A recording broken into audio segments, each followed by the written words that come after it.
আজকে আমরা যে টেক্সটটাকে নিয়ে আলোচনা করব সেটা হচ্ছে ডাব্লিউ.বি. ইয়েটসের একটা কবিতা। কবিতার নাম হচ্ছে সেইলিং টু বাইজেন্টিয়াম।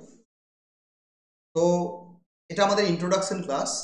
এই ক্লাসে আমরা সমস্ত ব্যাকগ্রাউন্ডটাকে ক্লিয়ার করব, তারপর আমরা টেক্সটটাকে আলোচনা করব। তো হু ওয়াজ ডাব্লিউ.বি. ইয়েটস?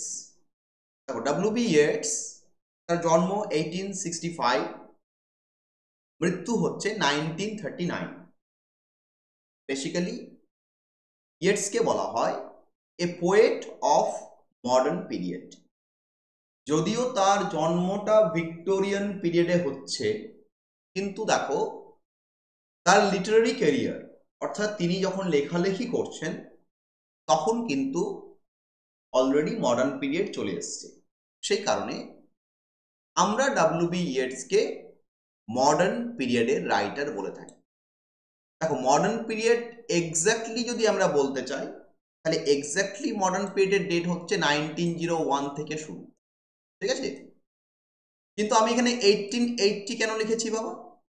কারণ মডার্নিজমের যে ফিচার্সগুলো সেগুলো 1880 এবং 1890 থেকেই আমরা লিটারেচারের মধ্যে দেখতে পাই। ওই জন্য ক্রিটিক্সরা পরবর্তী ক্ষেত্রে ওই 1880 পর থেকেই টাইমটাকে বলে মডার্ন পিরিয়ড। বাট 1901 অব্দি কুইন ভিক্টোরিয়ার রাজত্বকাল চলছে। তো কুইন ভিক্টোরিয়া 1901-এ মারা যাচ্ছেন। তারপর যদি আমরা এক্সাক্ট বলি, 1901 থেকে মডার্ন পিরিয়ড শুরু হয়।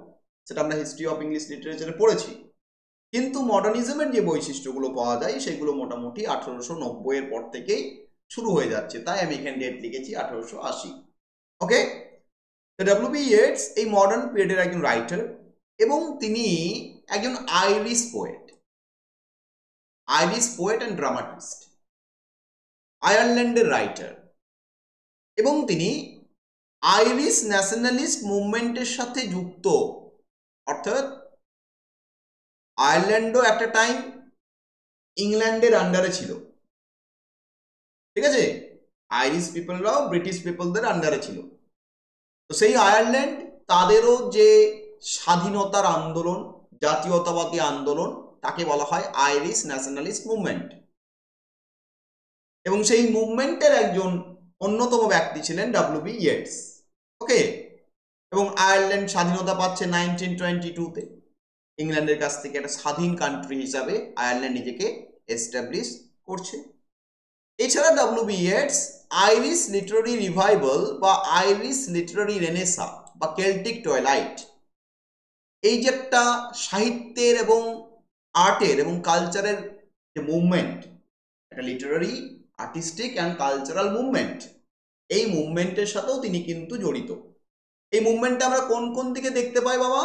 আমরা পোয়েট্রিতে দেখতে পাই, মিউজিকে দেখতে পাই, আর্টে দেখতে পাই এবং লিটারেচারে দেখতে পাই। এবং এই মুভমেন্টের একজন পথিকৃৎ হিসাবে আমরা বলতে পারি যে ডাব্লিউ.বি. ইয়েটসের নাম রয়েছে। অর্থাৎ আয়ারল্যান্ডের লিটারেচারকে নতুনভাবে চেনানো, নতুনভাবে তাকে বহিঃপ্রকাশ করা, তাকে নতুনভাবে নিয়ে আসা, এই নতুনভাবে বহিঃপ্রকাশ করাতে ডাব্লিউ.বি. ইয়েটসের কিন্তু অনেক বড় ভূমিকা রয়েছে। সেই কারণে তাকে আমরা এই আইরিশ লিটারারি রিভাইভাল বা আইরিশ রেনেসা বা যাকে কেল্টিক টয়লাইট বলে, এর সাথেও তাকে যুক্ত করে থাকি। ওকে, এছাড়া তিনি তো একজন থিয়েটার আর্টিস্ট ছিলেন, অর্থাৎ তিনি প্লে রাইট ছিলেন। এবং তিনি আইরিশ লিটারারি থিয়েটারের সাথে 1894-এ যুক্ত হয়ে যান এবং আইরিশ লিটারারি থিয়েটারের একজন চিফ প্লে রাইট, প্রধান একজন প্লে রাইট হিসাবে আমরা ডাব্লিউ.বি. ইয়েটসকে পাই।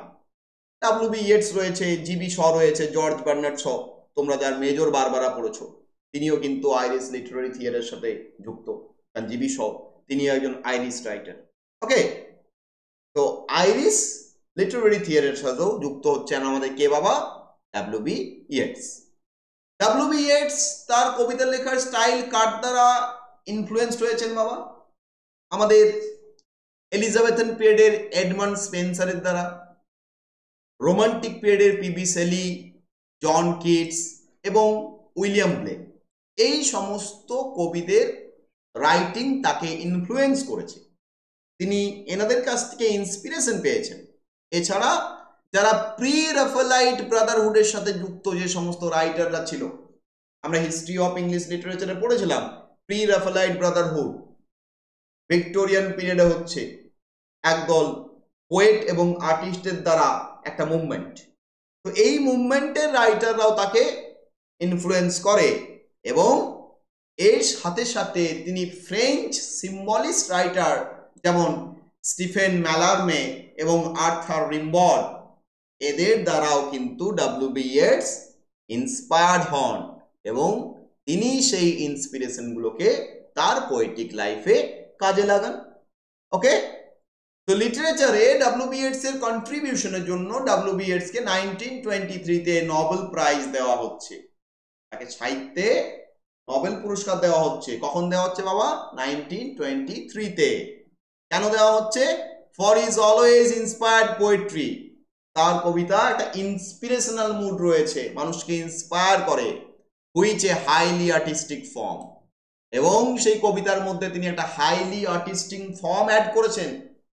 তার কবিতার ফর্মগুলো, স্ট্রাকচারগুলো খুব সুন্দর এবং expressions to the spirit of a whole nation, পুরো একটা দেশের কথা তুলে ধরে, পুরো দেশের মানুষের কথা তিনি তার কবিতায় তুলে ধরছেন।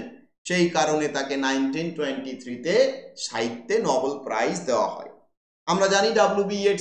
ইয়েটসের সাথে রবীন্দ্রনাথ ঠাকুরের একটা ভালো বন্ধুত্ব ছিল, তাই না? রবি ঠাকুর ওই যে যখন গীতাঞ্জলি লিখেছিলেন, গীতাঞ্জলির যে প্রিফেসটা, গীতাঞ্জলি যখন প্রথম পাবলিশড হয় তার যে প্রিফেসটা সেটা ডব্লিউ.বি. ইয়েটস লিখেছিলেন। এছাড়া ডব্লিউ.বি. ইয়েটস অনেক সাহায্য করেছিলেন রবি ঠাকুরকে।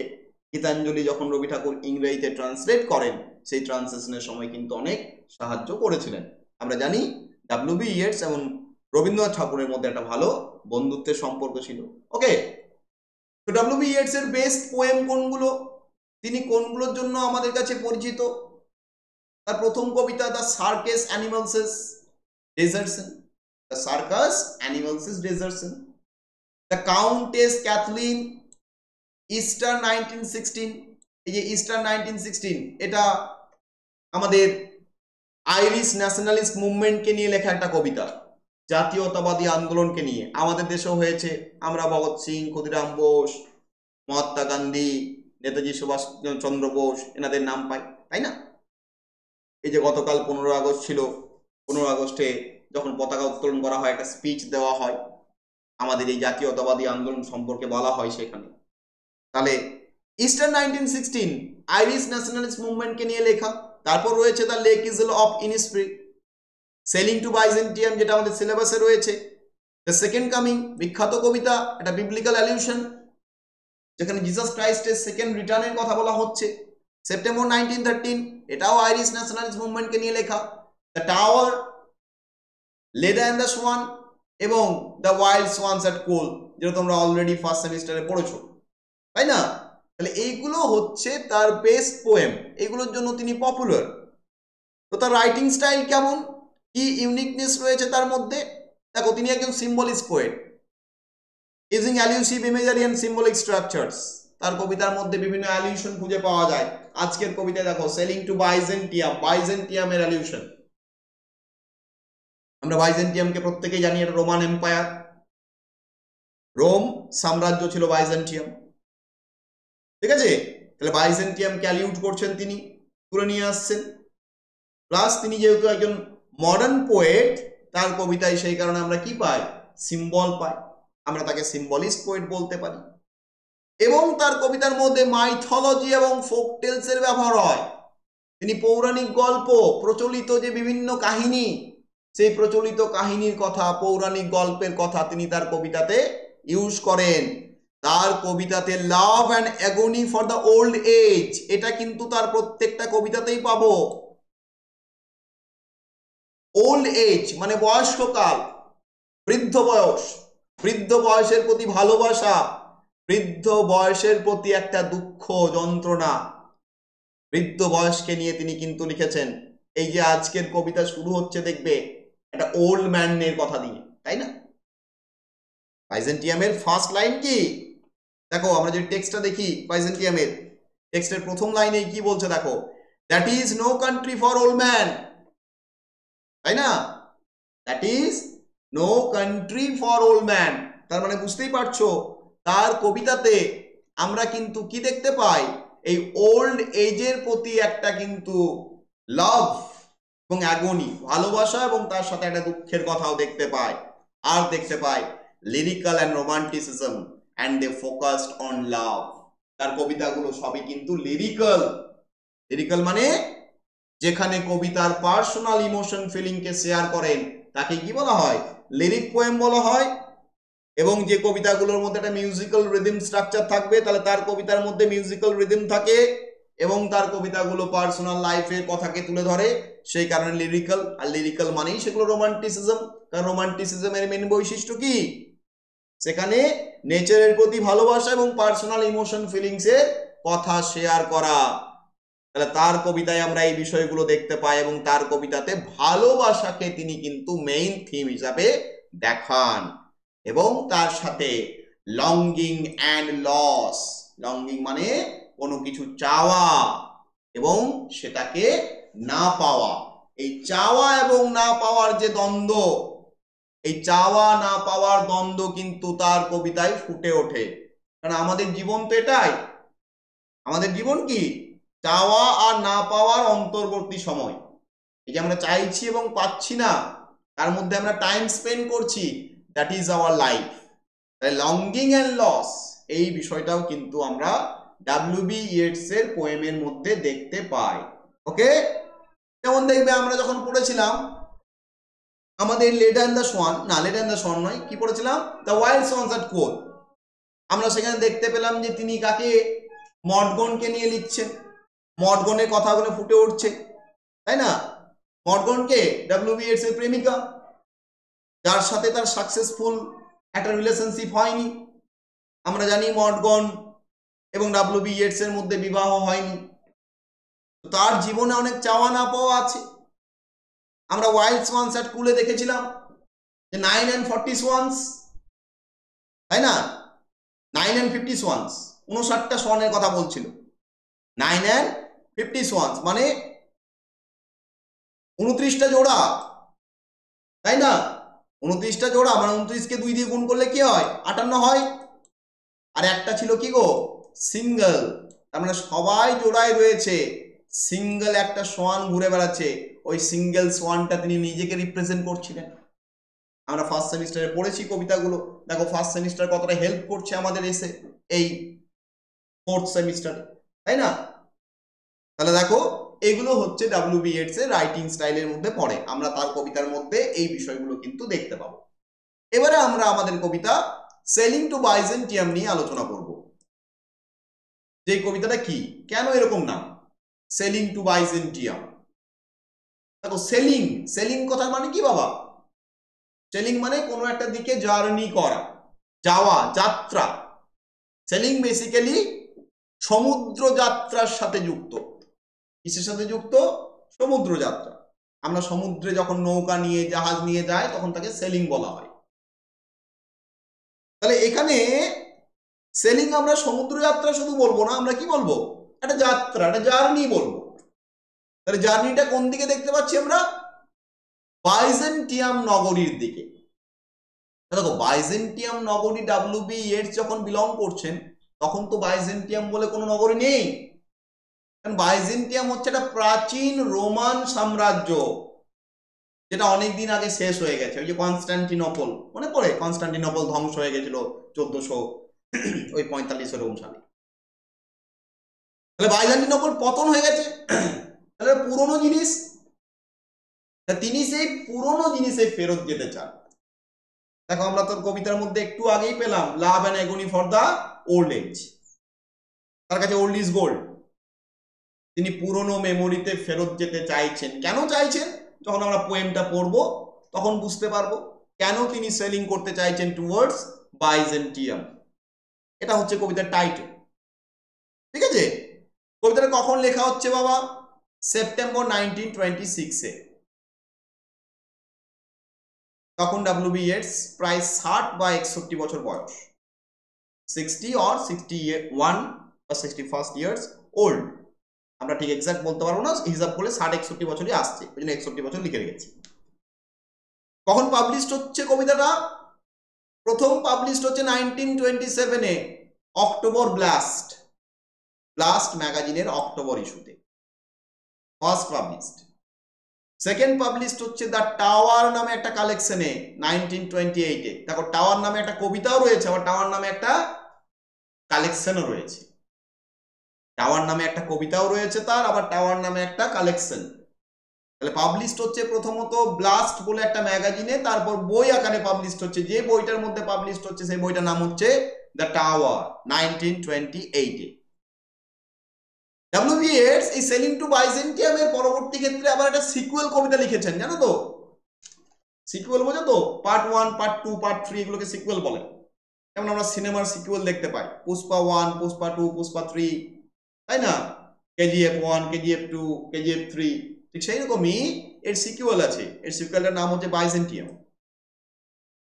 কি নাম বাবা? Only Byzantium. অর্থাৎ সেলিং টু বাইজেন্টিয়াম যেখানে শেষ হচ্ছে, বাইজেন্টিয়াম সেই জার্নিটাকে শুরু করছে।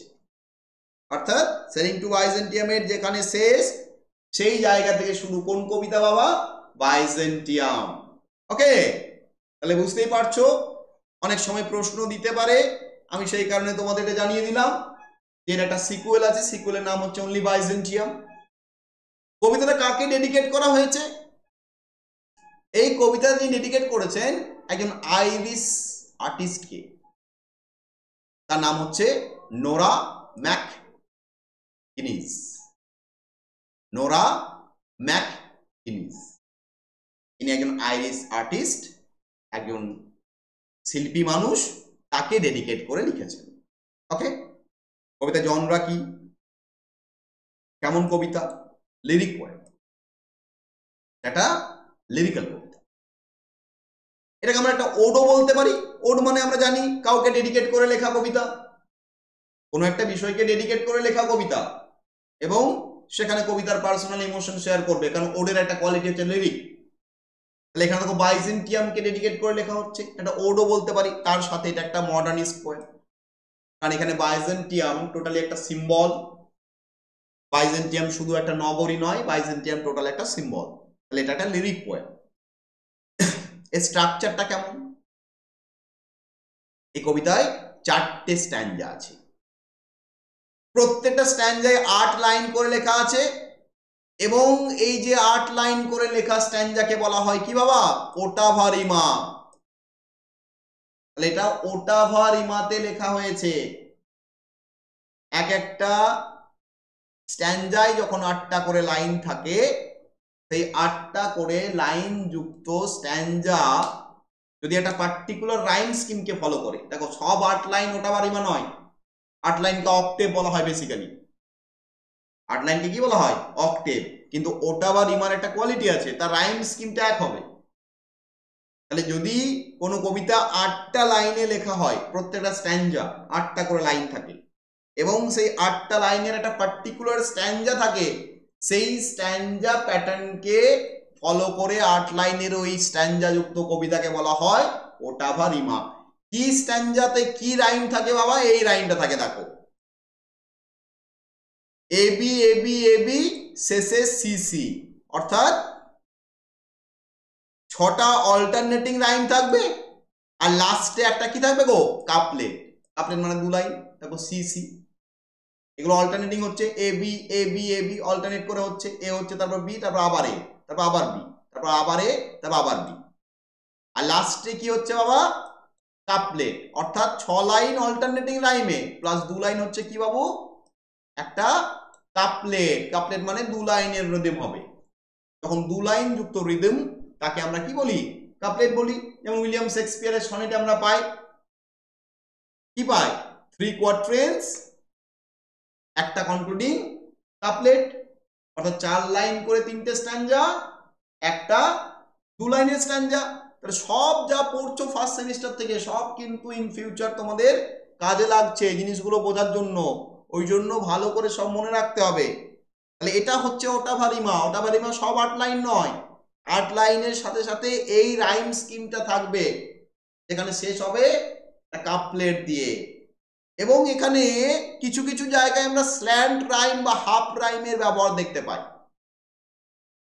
হাফ রাইম বা স্ল্যান্ট রাইম কি? ফুল রাইম হচ্ছে যখন সম্পূর্ণ মিলে যাবে, আর হাফ রাইম যখন সম্পূর্ণ মিলবে না। যেমন দেখো আমরা দেখতে পাই,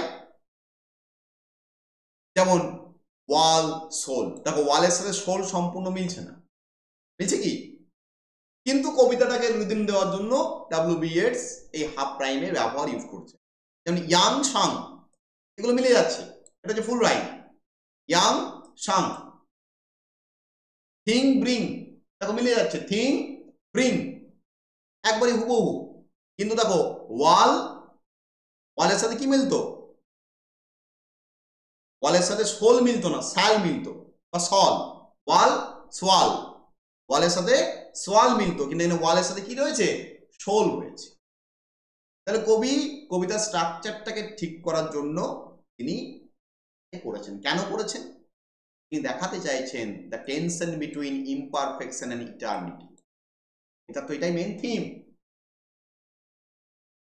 ইটারনিটি মানে অমরত্ব, চিরকালীন যে জীবন তাকে বলা হয়। আর ইমপারফেকশন মানে এই যে আমাদের যে জীবন, মানুষ জীবনটা, আমরা তো ইমপারফেক্ট। আমরা কেউ কি পারফেক্ট? সবারই খুঁত রয়েছে। তাহলে এই জায়গাটাই কবিতার মেইন থিম। ওকে, নেক্সট কবিতার মেট্রিক্যাল প্যাটার্ন। মেট্রিক্যাল প্যাটার্ন কি বাবা? Iambic pentameter. কারণ ওটাভা রিমার এটাই বৈশিষ্ট্য। ওটাভা রিমা সবসময় কি হয়?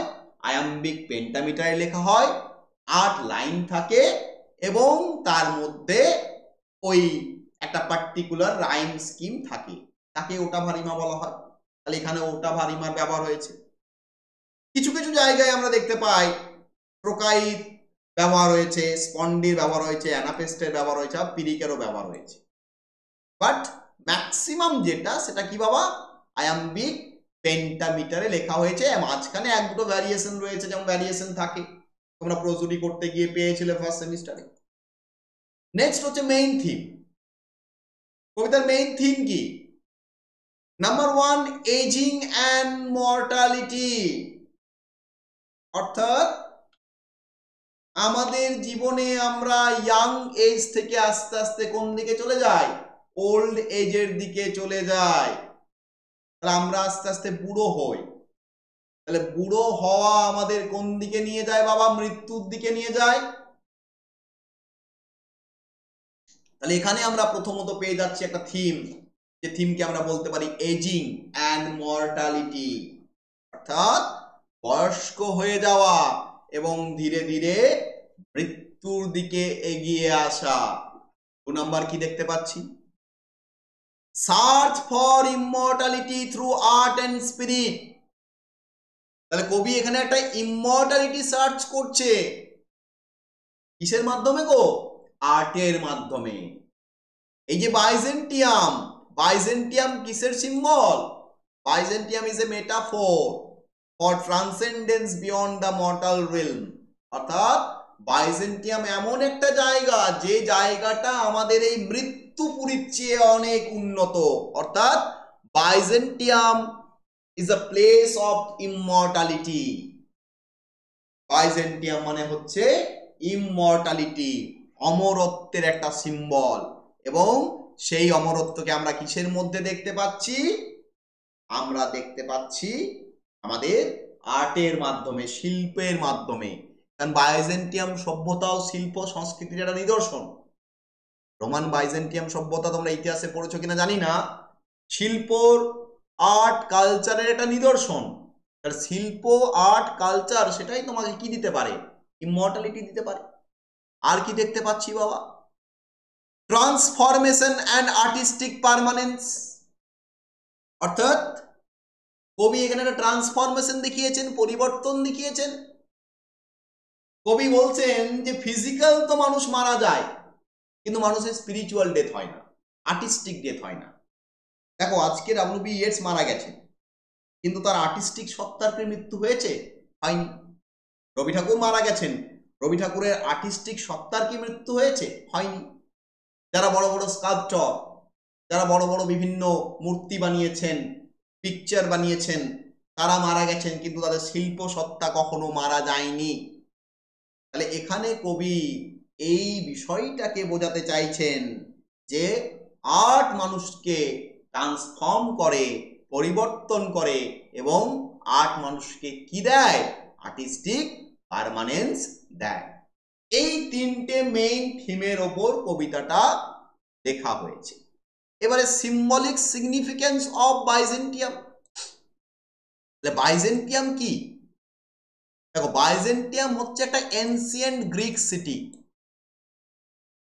পরবর্তী ক্ষেত্রে এটা কনস্টান্টিনোপল হয়ে যায়, এবং এটা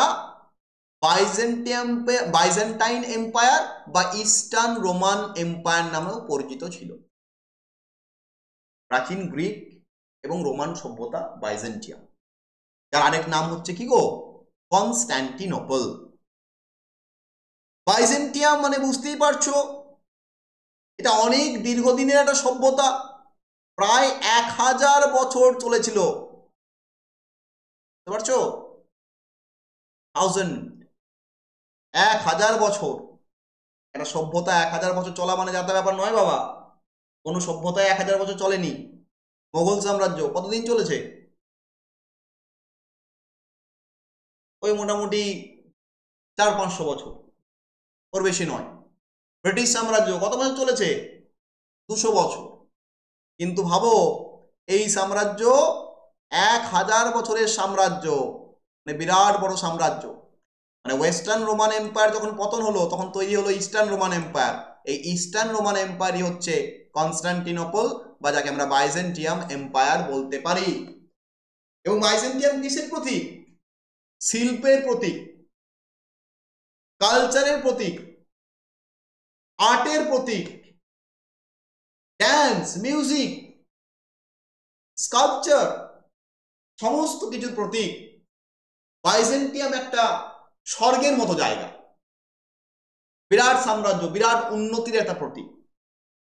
শিল্প, সাহিত্য, সভ্যতার নিদর্শন কনস্টান্টিনোপল, বা যাকে বাইজেন্টিয়াম বলা হয়। তাহলে সেই বাইজেন্টিয়াম আমাদের ডব্লিউ.বি. ইয়েটস এখানে ইউজ করছে। তাহলে বাইজেন্টিয়ামকে আমরা কোন কোন ক্ষেত্রে অ্যাড করতে পারি? এর সিম্বলটা কি? আমরা বলতে পারি it is a spiritual and artistic utopia. এটা একটা স্পিরিচুয়াল, আধ্যাত্মিক এবং আর্টিস্টিক, শিল্প সত্তাযুক্ত ইউটোপিয়া। ইউটোপিয়া মানে কি? এমন একটা জায়গা যেখানে সবকিছু ভালো। ইউটোপিয়া মানে হচ্ছে a place where everything is good. আর ইউটোপিয়ার উল্টো হচ্ছে dystopia, a place where nothing is good. এখানে কিছুই ভালো নয়, সেটা হচ্ছে কি গো? ডায়াস্টোপিয়া। অর্থাৎ আমরা যে সভ্যতায় রয়েছে, দেখো আমাদের সভ্যতাগুলো কি সভ্যতা? ডায়াস্টোপিয়া।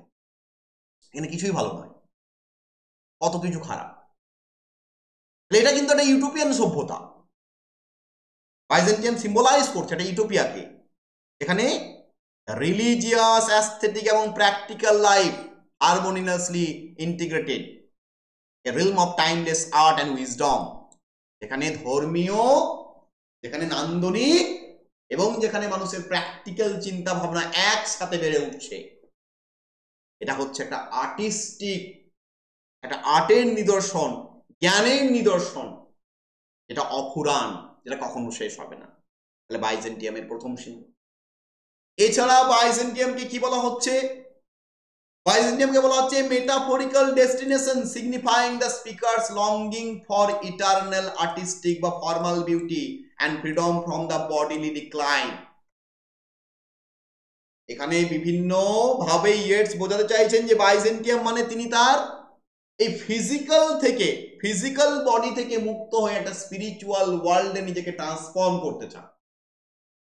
তিনি টেম্পোরারি থেকে কোন দিকে যেতে চান? পার্মানেন্সের দিকে যেতে চান।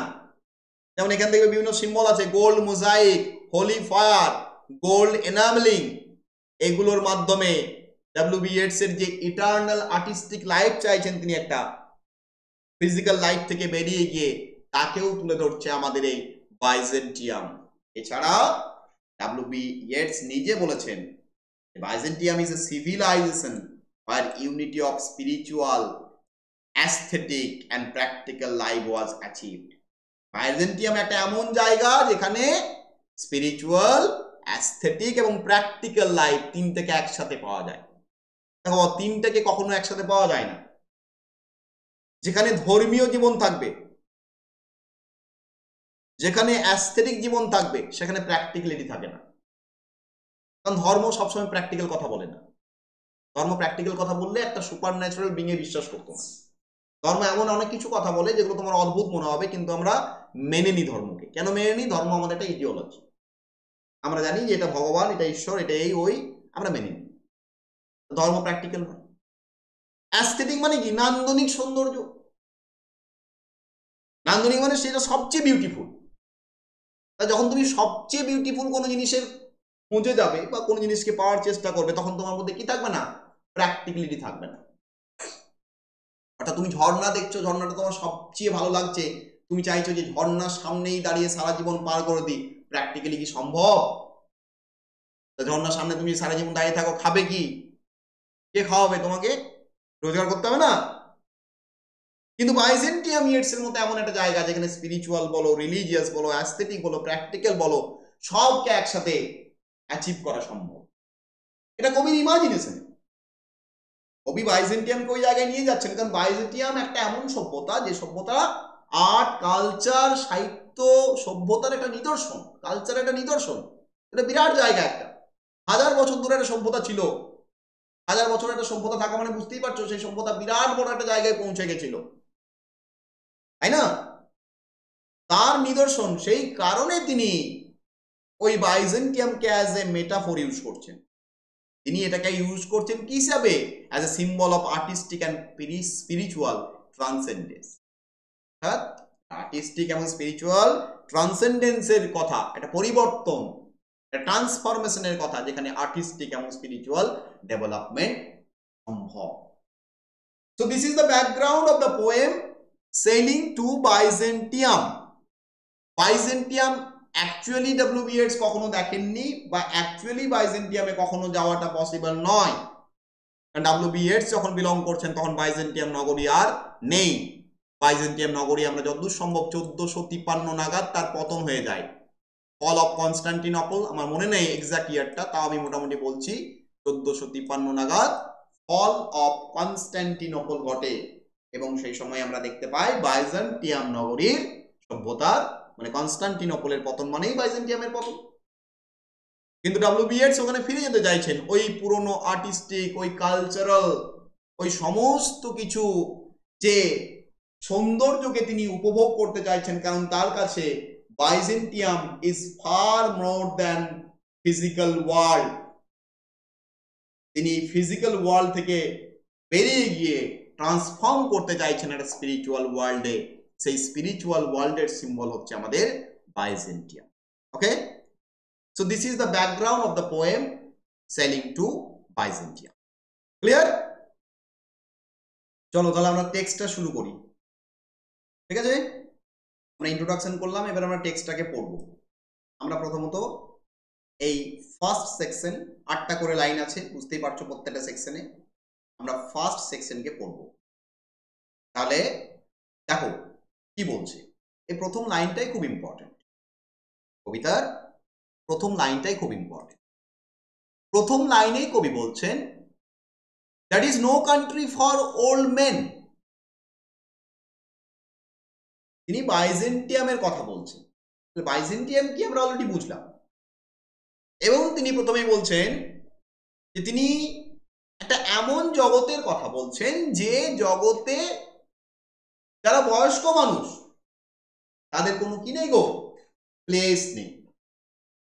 কারণ আমরা জানি বাইজেন্টিয়াম সিম্বলাইজ করছে ইউথকে, বাইজেন্টিয়াম সিম্বলাইজ করছে ইমর্টালিটিকে, বাইজেন্টিয়াম সিম্বলাইজ করছে আর্টকে, বিউটিকে।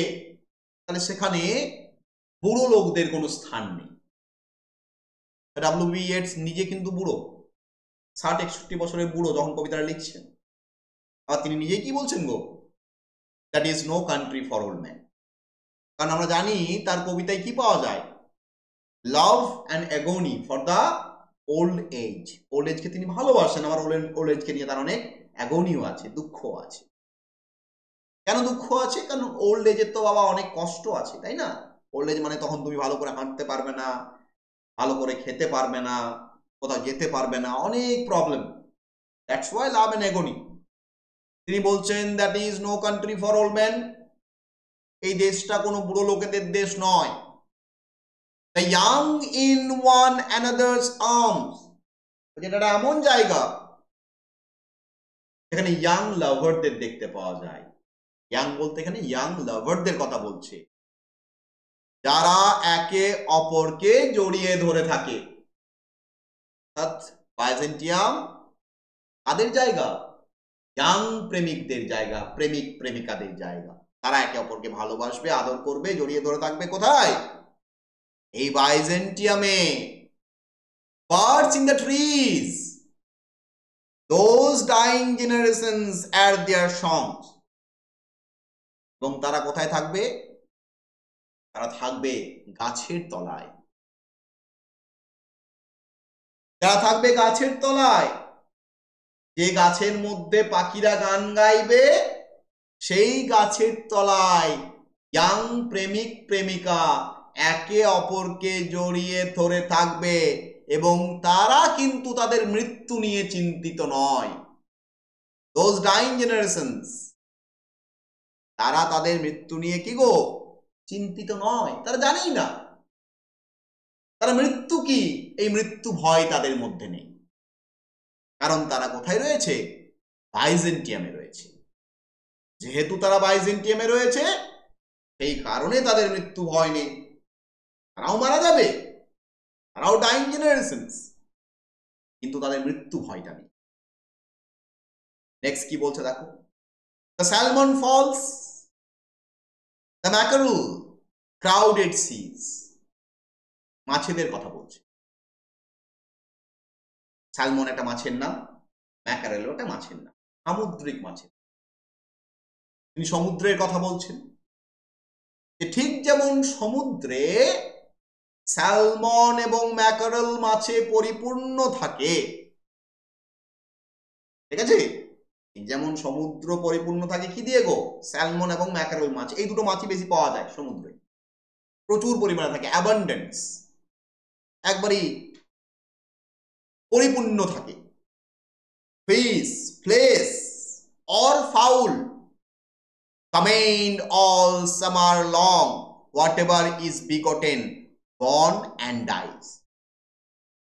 এবং এই পৃথিবীতে যত ফিশ রয়েছে, যত ফিশ রয়েছে, যত ফ্লেশ রয়েছে বা যত ফাউল রয়েছে, ফিশ মানে মাছ, ফ্লেশ মানে মানুষ, ফ্লেশ মানে মাংসযুক্ত প্রাণী মানে মানুষ, আর ফাউল মানে হচ্ছে বার্ড, ফাউল মানে হচ্ছে পাখি। তাহলে পৃথিবীতে যত লিভিং বিংস রয়েছে, আমরা এক কথায় বলতে পারি লিভিং বিংস এর কথা বলছি। সে মাছ হতে পারে, পাখি হতে পারে, ফ্লেশি অ্যানিমেলস হতে পারে, যত লিভিং বিংস রয়েছে প্রত্যেকেই কমেন্ট করে অল সামার লং, তারা তাদের জীবনটাকে, তাদের জীবনের বসন্তটাকে পার করে। এবং whatever is begotten, born and dies, সবচেয়ে সত্য কথা এটাই যে যাহা জন্মায় তাহা একদিন মৃত্যুতে ঢলে যায়। জন্মিলে মরিতে হবে, অমরকে কথা রবে, তাই না? এলিগির কথাটা মনে করে দেখো, সবকিছু কোন দিকে যাচ্ছে? But to the grave. আমাদের জীবনে যত সৌন্দর্য, যত রূপ, যত আত্ম অহংকার, টাকা পয়সা, ধন দৌলত, আলটিমেটলি সবাই কিন্তু যাচ্ছে কোন দিকে? গ্রেভের দিকে, কবরের দিকে বা শ্মশানের দিকে। শেক্সপিয়ারের ম্যাকবেথ সেম কথাই বলছে, out out brief candle life's but a walking shadow. জীবন একটা দপদপ করা মোমবাতি। ডব্লিউ.বি. ইয়েটস এখানেও বলছে, এই পৃথিবীতে যত এই যে পাখি রয়েছে, গান রয়েছে, যাই রয়েছে, সবাই কিন্তু জন্মেছে, সবাই মরবে। তাহলে আমরা কি দেখলাম? যে যাহা জন্মায় তাহাই মরে যায়। খুব সুন্দর লাইন। তাহলে এখানে যারা ইয়াং লাভার্সরা রয়েছে, তারা এই পাখিদের গান শুনছে এবং একে অপরকে জড়িয়ে ধরে প্রেম করছে। কোথায় প্রেম করছে? গাছের তলায়। তাহলে কবি অ্যাকচুয়ালি বলতে চাইলেন এরাও তো একদিন মারা যাবে, এই প্রেমিক প্রেমিকারাও একদিন মারা যাবে, কারণ তারাও একদিন বুড়ো হবে। কারণ বুড়ো হওয়াটা আমাদের একটা বায়োলজিক্যাল ফ্যাক্ট এবং এটা একটা চিরসত্য। নেক্সট কি বলছে? Caught in that sensual music all neglect monuments or unaging intellect. কিন্তু তিনি বলছেন কিন্তু সবাই, এই যে আমি যে দেশের কথা বলছি তার নাম বাইজেন্টিয়াম, সেখানে সবাই একটা এমন মুহূর্তে আটকে রয়েছে ওই পাখিদের গান শুনে, তারা সব কিছুকে ভুলে গেছে, তারা এমন একটা মুহূর্তে আটকে গেছে যে তারা কোনো অ্যাটেনশনই দিচ্ছে না। কিসের দিকে গো? তাদের মৃত্যুর দিকে। যে তাদেরকেও একদিন পেরিয়ে চলে যেতে হবে, এই পার্থিব জগৎ ছেড়ে চলে যেতে হবে, কিন্তু তারা ওসব দিকে কোনো খেয়ালই রাখেনি। তারা ভাবছে যে তারা যেন মনুমেন্টের মতো, স্মৃতিস্তম্ভের মতো চিরকাল স্থায়ী হয়ে রয়ে যাবে, তারা যেন আনএজিং হয়ে রয়ে যাবে। তাহলে আমি আজকে যে জায়গাটার কথা বলছি, ডব্লিউ.বি. ইয়েটস বলছেন সেই জায়গাটা এরকম জায়গা। সেখানে মানুষের মধ্যে কি নেই? বুড়ো হয়ে যাওয়ার ভয় নেই, মানুষের মধ্যে মৃত্যুর ভয় নেই। সবাই তাদের মৃত্যু, তাদের বুড়ো হয়ে যাওয়া বৃদ্ধ অবস্থা থেকে সবাই যেন বেরিয়ে চলে এসেছে, সবাই যেন ভুলে গেছে। তারা গানের মধ্যে, মিউজিকের মধ্যে নিজেদেরকে আবদ্ধ করে রেখেছে, তারা সবকিছু ফরগটেন করে দিচ্ছে। ওকে, তাহলে দেখো একটা পারফেক্ট জায়গার কথা তিনি বললেন। এবারে দেখো সেকেন্ড স্ট্যান্ডায় তিনি কি বলছেন। তিনি জায়গাটাকে এখনো কিন্তু তুলে ধরেননি। এই জায়গাটা কি, জায়গার নামটা কিন্তু আমরা জানি না, আমরা একটা জায়গার কথা বুঝতে পারি, আমরা অলরেডি জানি বলে বাইজেন্টিয়াম, আমি বাইজেন্টিয়াম বলে দিচ্ছি, বাট কবি কিন্তু এখনো বাইজেন্টিয়াম কথাটা উল্লেখ করেননি কবিতাতে। করেছেন কি? এইবার দেখো সবচেয়ে বিখ্যাত লাইন এই কবিতা, an aged man is but a paltry thing, a tattered coat upon a stick. তাহলে মেটাফোর, বুড়ো মানুষকে ছেঁড়া জামা কাপড়ের সাথে তুলনা করছে। কি বলছে? an aged man is but a paltry thing. এটা বুড়ো লোক কি গো? এটা বুড়ো লোক কিছুই নয়, এটা বুড়ো লোক হচ্ছে ভার্নারেবল। বুড়ো মানে সে কি? রোগা রুগ্ন, সে শরীরে তার জোর নেই। প্যালট্রি মানে কি? রোগা রুগ্ন, শরীরে ক্ষমতা নেই, সেরকম জিনিসকে বলা হয় প্যালট্রি, তুচ্ছ। আরো ভালো করে বললে তুচ্ছ। বুড়ো মানুষ হচ্ছে একটা তুচ্ছ জিনিস। এ ট্যাটার্ড কোট আপন স্টিক, ঠিক কিসের মতো গো? ওই ছেঁড়া জামাটার মতো, যে ছেঁড়া জামাটা স্কেয়ার কোর ওপরে পরানো হয়। কাকতাড়ুয়াকে আমরা পরিয়ে দিই। কাকতাড়ুয়াকে কোন জামা পরাই আমরা? যে জামাটা তুমি আজকে কিনে নিয়ে এসছো সেটা পরাবে তুমি কাকতাড়ুয়াকে? কোনটা পরাও? যেটা আর কোনো গুরুত্ব নেই। আমরা হলমেন পড়েছিলাম, হলমেনও কাকতাড়ুয়ার ইমেজারি পেয়েছি, তাই না? হলমেন কবিতায় আমরা কিন্তু কাকতাড়ুয়ার ইমেজারি পেয়েছি। তাহলে আমরা কি করি? আমরা যখন আমাদের কোনো জিনিস পুরনো হয়ে যায়, যেটাকে এবারে বাদ দিয়ে দেব, ফেলে দেব, সেটাকে আমরা কি করি? কাকতাড়ুয়াকে পরিয়ে দিই। তাহলে বুড়ো লোক সেরকমই। সত্যি তো, বুড়ো হয়ে গেলে দেখবে তার গুরুত্ব কমে যায়। ইয়াং এজে একটা মানুষের যতটা গুরুত্ব, তাকে সবাই যতটা কেয়ার করে, তার সাথে সবাই যতটা থাকে, বুড়ো হয়ে গেলে আমরা কি বুড়ো লোকদের সাথে সবসময় গল্প করি? না। বুড়ো মানুষরা ঘরে দেখবে দিনটা শুয়ে আছে, একাই রয়েছে পড়ে, ওর সাথে গল্প করারও লোক নেই, ওর কথা শোনারও লোক নেই, কেউ নেই। বুড়ো মানুষকে নিয়ে কেউ ঘুরতেও যাচ্ছে না, কিছুই করছে না। বুড়ো হলে কিন্তু সে আস্তে আস্তে একা হয়ে যায়, সে প্যালট্রি হয়ে যায়, তুচ্ছ জিনিস হয়ে যায়। তাহলে সেই কারণে বুড়োদের কোনো স্থান নেই। বুড়োরা ট্যাটার্ড কোটের মতো। Unless soul clap its hands and sing, and louder sing for every tatter in its mortal dress. বুড়ো লোকেদের জীবন কি?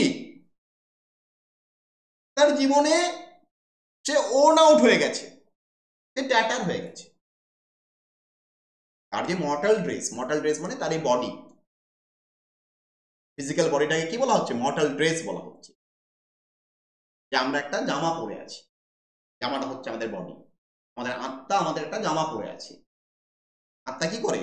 এখান থেকে পরিবর্তন হয়ে আবার অন্য জায়গায় চলে যায়, শিফট হয়। এই মানুষটা মরে গেল মানে আত্মার তো মৃত্যু হয় না, আত্মা বেরিয়ে যায়। এটাই আমরা জানি, ধর্মীয় যে বিভিন্ন ব্যাখ্যা সেখানে এটাই বলা হচ্ছে।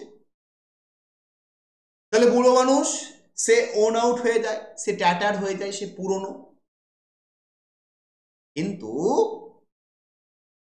যদি সেই বুড়ো মানুষ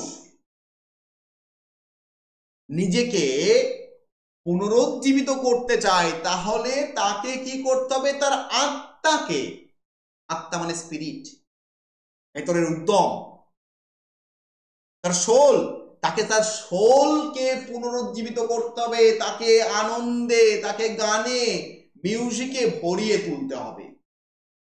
যদি তার সোলকে পুনরুজ্জীবিত করতে পারে, তবেই বুড়ো মানুষ কিন্তু ট্যাটার্ড থিং হবে না, প্যালট্রি থিং হবে না। কিন্তু কোনো বুড়ো মানুষই পারে না। বুড়ো হলে তার মধ্যে আস্তে আস্তে অটোমেটিক্যালি কি হয়ে যায়? সমস্ত বাসনা, কামনা, ইচ্ছা আস্তে আস্তে সে ত্যাগ করতে থাকে। কারণ সে বুঝে যায় যে তার আর কিছু করার নেই। বডি তো সাথ দেয় না।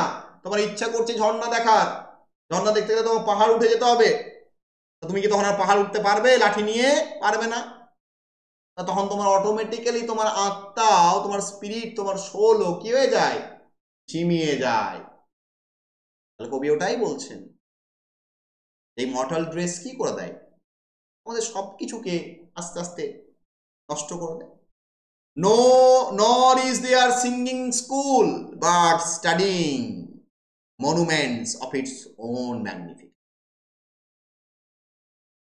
বলছেন যে পৃথিবীতে এমন কোনো জিনিস নেই, পৃথিবীতে এমন কোনো স্কুল নেই, পৃথিবীতে এমন কোনো শিক্ষা প্রতিষ্ঠান নেই যে তোমাকে তোমার আত্মাকে কিভাবে আনন্দ দিতে হবে সেটা শিখিয়ে দেবে।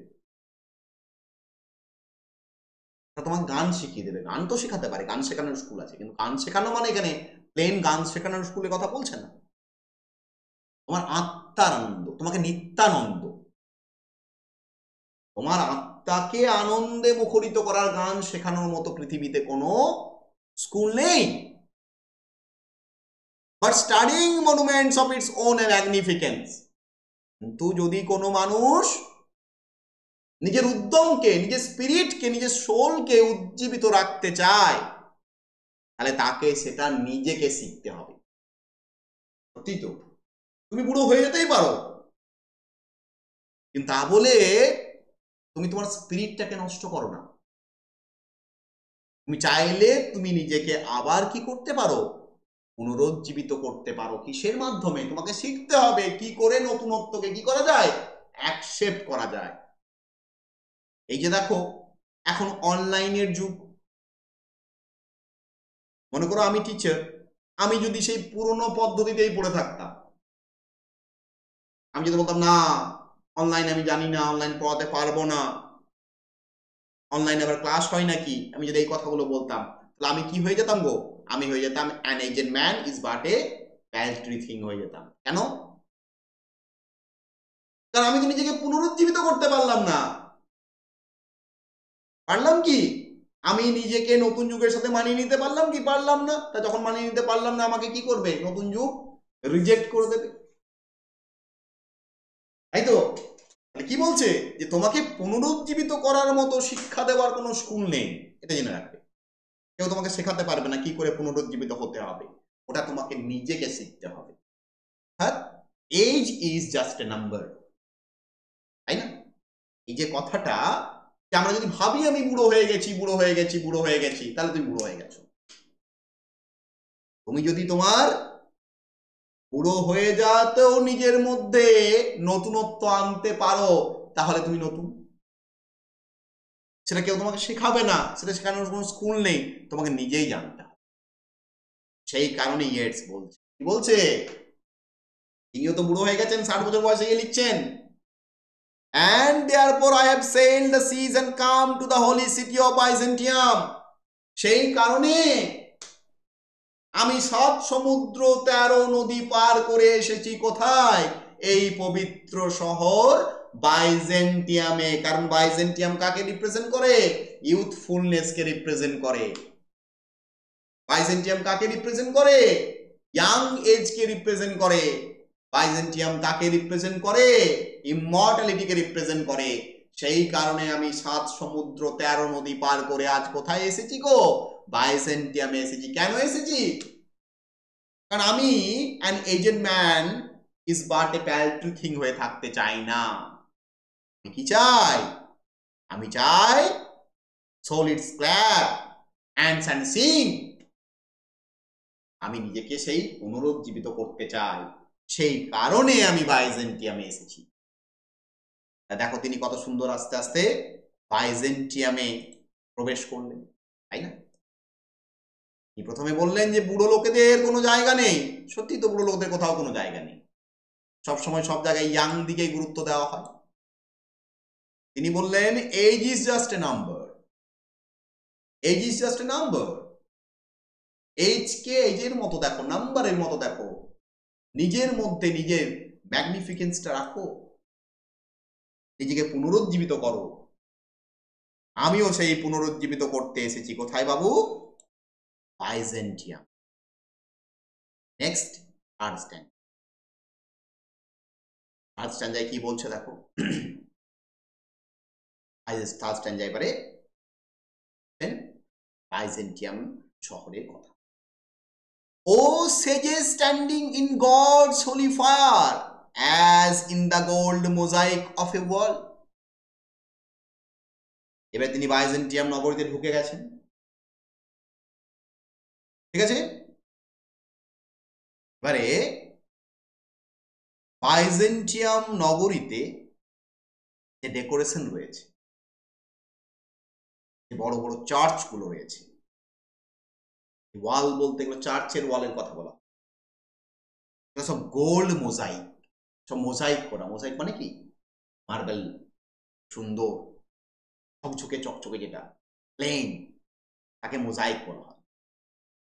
তিনি বাইজেন্টিয়ামে প্রবেশ করছেন, বাইজেন্টিয়ামে প্রবেশ করে তিনি বলছেন ওই যে বাইজেন্টিয়াম নগরীতে আমি ঢুকছি, এখানে ঈশ্বরের আশীর্বাদে যে সমস্ত মহান মহান সাধু সন্ত ব্যক্তিদের দেখতে পাচ্ছি, যারা দীর্ঘকাল আগে মারা গেছেন, কিন্তু তাদের মূর্তি, তাদের আবক্ষ সব এই বাইজেন্টিয়ামের যে সোনার নগরী, সেই সোনার নগরীর দেওয়ালে তাদেরকে অঙ্কিত করা রয়েছে। অর্থাৎ তারা মরেও যেন কি হয়ে আছে গো, জীবন্ত হয়ে আছে।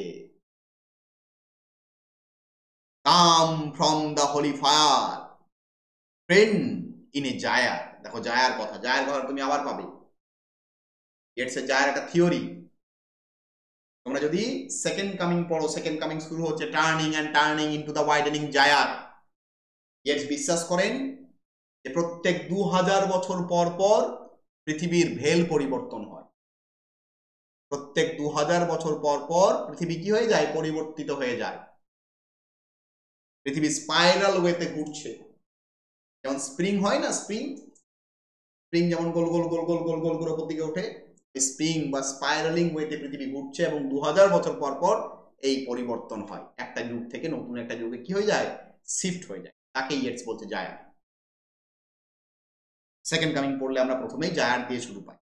তাহলে come from the holy fire perne in a gyre and be the singing masters of my soul. এবং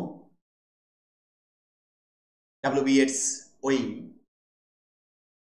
যারা হোলি ম্যানদের কথা তিনি বললেন তাদেরকে বলছেন, ওহে হোলি ম্যান, তোমরা যারা এই হোলি ফায়ারের মধ্যে রয়েছো,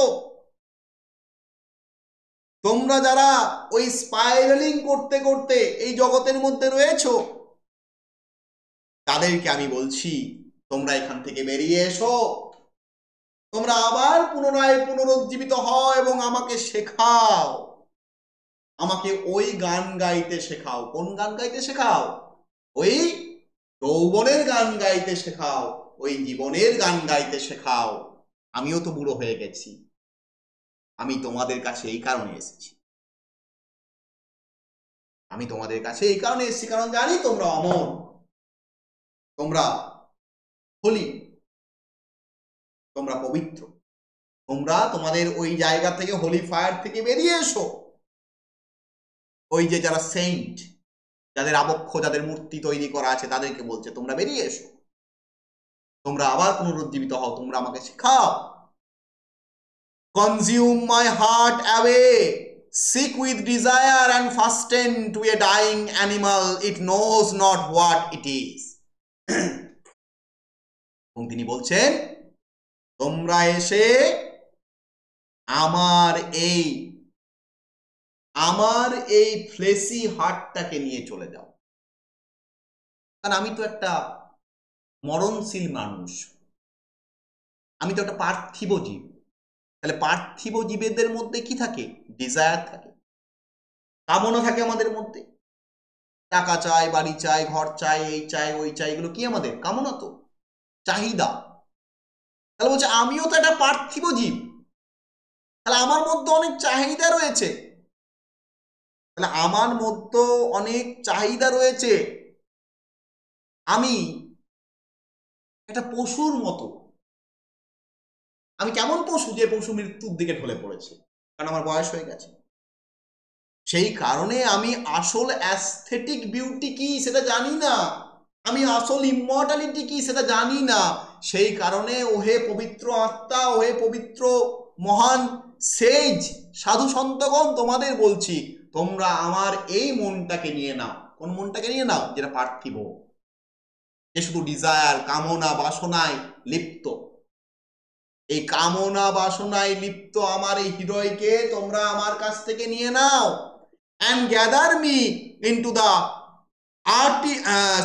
artifice of eternity, এবং আমার মধ্যে তোমরা একটা আর্টিস্টিক ইটার্নিটি প্রবেশ করিয়ে দাও। আর্টিফিস মানে artistic, everlasting world of art. যে আর্ট লঙ্গা ভিটা ভিব্রিস, আমরা জানি তো, art is long, life is short. সত্যি তো, আর্ট চিরকাল থাকবে, জীবন কিন্তু ক্ষণিকের। বড় বড় আর্টিস্টিক ওয়ার্ক গুলো দেখো, অজন্তা ইলোরা গুহা চিত্র, কোণারকের মন্দির, তাজমহল, গিজার পিরামিড, এগুলো সব আর্ট। দেখো এগুলো সব রয়ে গেছে। আর্ট লঙ্গা ভিটা ফেব্রিস, art is long, life is short. জীবন ছোট, আমাদের এই পার্থিব জীবনটা ছোট, কিন্তু আর্ট চিরকাল রয়ে যাবে। আজকে তুমি দেখো লিওনার্দো দা ভিঞ্চি ছবি, লিওনার্দো দা ভিঞ্চি কবে মারা গেছেন, কিন্তু তার ছবি এখনো রয়ে গেছে। উইলিয়াম শেক্সপিয়ারের কবিতা, শেক্সপিয়ার কবে মারা গেছেন, এখনো রয়ে গেছে। তাহলে কবিও বলছেন আমিও তো পার্থিব, আমার মধ্যেও তো কামনা বাসনা, আমিও তো একটা মরন্ত পশুর মতো। আমার এগুলো সব তোমরা তোমাদের ওই হোলি ফায়ার, ওই পবিত্র আগুনে দহন করো। কবি ঠাকুরের গানের কথাগুলো মনে করো, আগুনের পরশমণি মাও প্রাণে, এই জীবন পূর্ণ করো, পূর্ণ করো দহন দানে, তাই না? তার মানে তো এটাই, আমার জীবনের কামনা বাসনা সব নিয়ে নাও তুমি, আমাকে তুমি ওই ইটার্নিটি দাও, ওই আর্টিস্টিক ইটার্নিটি দাও, ওই পবিত্র আত্মাদের কাছে, পবিত্র সাধু সন্তদের কাছে। তার এটা আবেদন। কার আবেদন গো? কবির আবেদন। ঠিক আছে, দেখো লাস্ট স্ট্যান্ডা। লাস্ট স্ট্যান্ডায় কি বলছে? Once out of nature I shall never take my bodily form from any natural thing. কবি বলছে once out of nature I shall never take my bodily form, এটা দেখো form, F-O-R-M, এটা দেখো from, F-R-O-M, any natural thing। তাহলে কবি বলছেন, কবি যখন তার এই পার্থিব দেহটাকে, এই ফিজিক্যাল বডিটাকে যখন তিনি দূরে রাখতে পারবেন,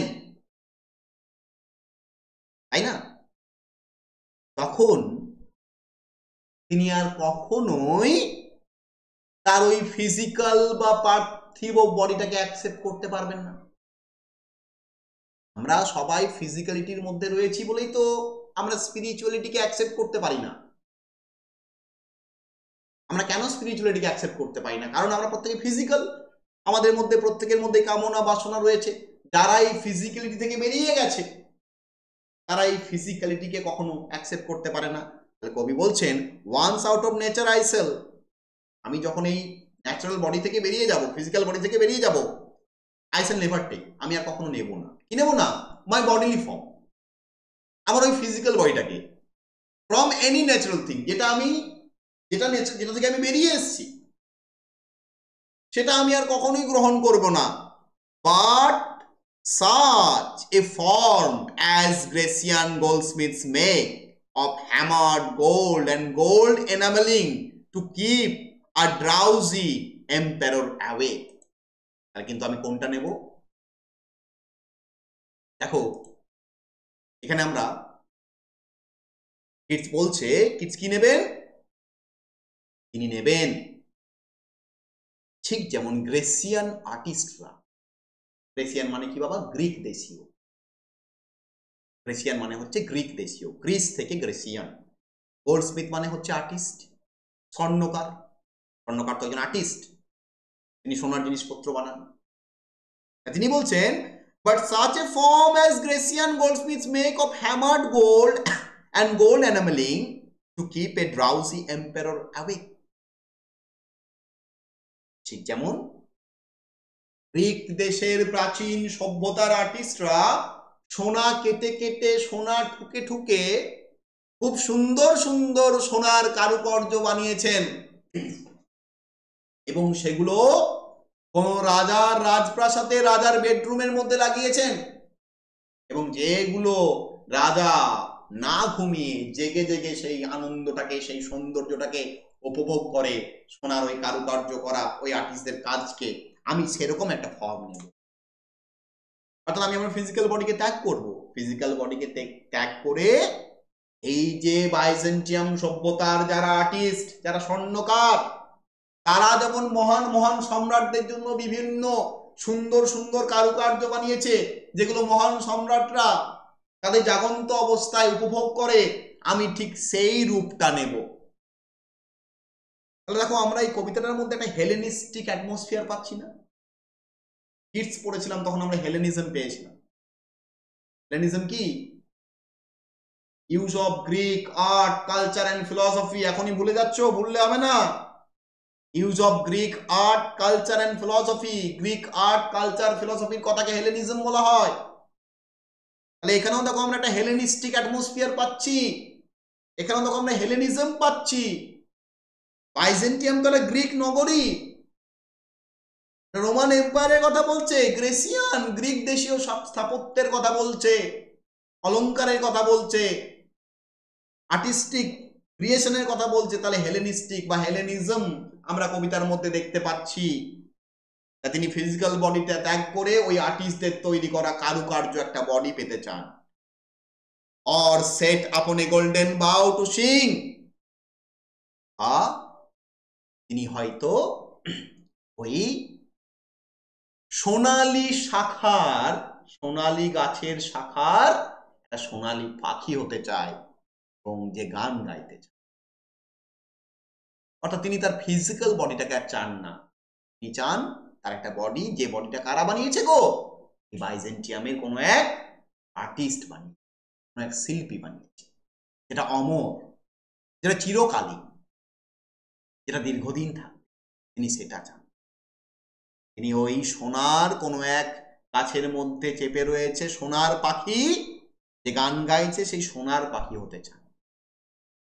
to lords and ladies of Byzantium of what is past or passing or to come. এবং তিনি যখন সেটা হয়ে যাবেন তখন তিনি এই বাইজেন্টিয়ামের ওই সাধুদের মতো একটা ইমমর্টাল বিং এ পরিণত হবেন। হয়তো তিনি মারা যাবেন, আর তার যে উপলব্ধি, তার যে জ্ঞান, সেই জ্ঞান রয়ে যাবে। এই সাধুদের জ্ঞান উপলব্ধি যেমন রয়ে গেছে, তারও সেই জ্ঞান উপলব্ধি রয়ে যাবে। এবং তিনি পরবর্তী ক্ষেত্রে যারা ফিউচার জেনারেশন, তাদেরকে তিনি শেখাবেন। কি শেখাবেন গো? অতীত, বর্তমান এবং ভবিষ্যতের কথা। তিনিও এই বাইজেন্টিয়ামের সভ্যতার, কালচারের, আর্টের একটা নিদর্শন হয়ে তিনি সেটা হতে চাই। নর্মাল হিউম্যান বিং হতে চাইছেন না, তিনি এই লর্ডস এবং লেডিজদের মতো হতে চাইছেন যারা বাইজেন্টিয়ামে রয়েছে। বাইজেন্টিয়াম সভ্যতার প্রাচীন যারা স্থাপত্য, প্রাচীন যে সমস্ত নিদর্শন রয়েছে, যারা অমর, এগুলো কখনো মরবে না, সেই রকম তিনি হতে চান। তিনিও তাদের মতো অমর হতে চান। এই যে দেখো না মিশরের পিরামিড, যদি মিশরের পিরামিড দেখি, তাও তো একটা বাইজেন্টিয়াম। দেখো মিশরের পিরামিড যারা বানিয়েছে তারা তো আর কেউ নেই আজকে আর, কিন্তু তাদের ওই লিপি, তাদের ওই মূর্তি, তাদের ওই কারুকার্য, সেগুলো যেন এখনো আমাদেরকে অনেক কিছু বলে দেয় নাকি? অজন্তা ইলোরার গুহা চিত্র, এগুলো তো একটা বাইজেন্টিয়াম। বাইজেন্টিয়াম মানে পার্টিকুলার ওই গ্রিক দেশকে আমরা ধরবো না বাবা। বাইজেন্টিয়াম মানে হচ্ছে আর্ট, আর্টিস্টিক ক্রিয়েশন। আমি যদি বলি অজন্তা ইলোরার গুহা চিত্র আমি হয়ে যেতে চাই, তার মানে তো আমি বাইজেন্টিয়ামের অংশ হয়ে যেতে চাই। কারণ আমার এই ফিজিক্যাল বডি মারা যাবে, ফিজিক্যাল বডি তো শেষ হয়ে যাবে, কিন্তু ওই দেখো ওই যে অজন্তায় যে গুহা চিত্রগুলো পাথর খোদাই করে করে ওই আর্টিস্টরা বানিয়েছে, সেগুলো তো সারা জীবন থেকে যাবে। কারণ আমরা জানি আর্ট লঙ্গা ভিটা ভেব্রিস, art is long, life is short. জীবন বড় নয়, জীবন ছোট। কি বড় গো? শিল্প সভ্যতা বড়। তাহলে ডাব্লিউ.বি. ইয়েটস ওটাই চাইছেন। তিনি বাইজেন্টিয়াম নগরীতে এসে ওই বাইজেন্টিয়াম যারা আর্টিস্ট রয়েছে, সেই আর্টিস্টদের আর্টিস্টিক ক্রিয়েশন হতে চাইছেন। কারণ তিনি জানেন তার ফিজিক্যাল বডি ধ্বংস হবে, কিন্তু তিনি যদি ওই আর্টিস্টদের যদি ক্রিয়েশন হয়ে যান, তা তিনি অতীতেও থাকবেন, বর্তমানেও থাকবেন এবং ভবিষ্যতেও থাকবেন। যেমন দেখো অজন্তা ইলোরার গুহা চিত্র অতীতেও ছিল, বর্তমানেও আছে, আবার ভবিষ্যতেও থাকবে। পিরামিড আজকে ভাবো 4000-5000 বছর ধরে কনস্ট্যান্ট দাঁড়িয়ে আছে, আমরা তাকে দেখছি, উপভোগ করছি, আমরা বুঝতে পারছি সেই আর্টিস্টিক ক্রিয়েশনের কথা। এখানে সেলিং টু বাইজেন্টিয়াম, এই কথাটা ডাব্লিউ.বি. ইয়েটস বলতে বুঝেছ? কবিতাটা খুব একটা জটিল কবিতা নয়, খুব সহজ কবিতা, একটা থিমের ওপর বেস করে রয়েছে, দ্যাট ইজ আর্ট লঙ্গা ভিটা ভেব্রিস, art is long, life is short. শিল্প সত্তা চিরকালীন থেকে যায়, জীবন আমাদের শেষ হয়ে যায়। তাই কবি ওই বাইজেন্টিয়াম নগরীর ওই শিল্পতে পরিণত হতে চাইছেন, যাতে তিনি অমর হয়ে যেতে পারেন। সেলিং টু বাইজেন্টিয়ামের যে ক্লাস, সেটা আমি এখানেই শেষ করলাম, এবং আজকে আমরা টোটাল কবিতাটাকে কিন্তু অ্যানালাইসিস করে নিই।